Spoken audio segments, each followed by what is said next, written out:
Mes chers compatriotes, le vote de la loi d'interprétation de l'amnistie de 2024, prévu ce 2 avril 2025, marquera un tournant sombre pour notre démocratie, encore convalescente.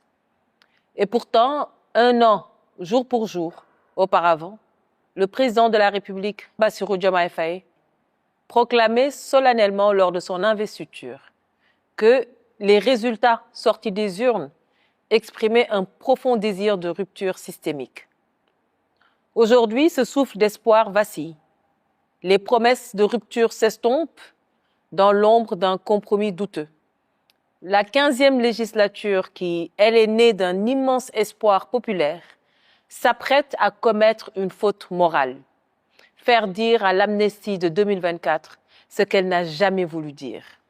Ce texte est une diversion face aux vraies préoccupations des Sénégalais.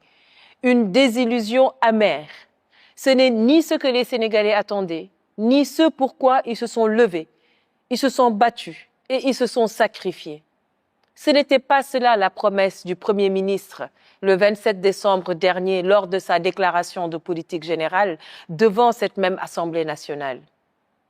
Pour le principe, nous sommes clairement pour l'abrogation pure et simple de cette loi d'amnistie, même si nous savons que les effets de droit ne sont pas rétroactifs. La majorité a largement les moyens de faire abroger cette loi d'amnistie. Mais apparemment, la justice équitable ne l'intéresse pas. On pourrait convoquer tout l'arsenal juridique pour déconstruire cette proposition de loi. Mais ce serait par là accorder une dignité doctrinale à ce qui n'est au fond qu'un tour de passe-passe politicien, un bricolage législatif. Car une loi d'interprétation, comme son nom le dit, dans l'ordre juridique, n'a pas vocation à créer du droit nouveau. Elle devrait uniquement lever les ambiguïtés, elle peut préciser, elle peut clarifier. Or, cette proposition, elle invente, elle réinvente et elle travestit la loi initiale. Elle institue une amnistie sélective et donc injuste. Nous assistons alors à une manœuvre désespérée pour sortir par la petite porte ce que la grande porte de la République avait déjà refermé par une loi d'amnistie, certes contestée, inique, mais qui avait un champ d'application clair, délimité et connu de tous. De plus, ce n'était même pas nécessaire, cette loi d'interprétation, car les incriminations visées par l'interprétation relèvent déjà des crimes internationaux, donc sont imprescriptibles et ne peuvent pas être couvertes par une loi d'amnistie nationale. Alors, à quoi bon interpréter la loi d'amnistie de 2024, qui est déjà limpide dans son esprit, dans sa lettre et dans ses intentions? Que vise-t-on sinon une injustice? Que vise-t-on sinon une justice à géométrie variable? Un règlement de compte en douce? Une immunité sur mesure? Mesdames et messieurs, nous exprimons ici notre profonde compassion envers tous nos frères et sœurs sénégalais, victimes des violences politiques de ces dernières années, sans distinction de camp, sans hiérarchie dans la douleur. Mais ce à quoi nous assistons aujourd'hui n'est rien d'autre qu'une falsification politique et nous disons non. Non à la manipulation des lois et à des fins de revanche. Non à la réécriture du passé pour protéger quelques-uns et punir les autres. Non à la République des arrangements. Non à une injustice calibrée pour les vainqueurs. Nous avions dit à l'époque non à la loi d'amnistie et nous persistons dans ce refus.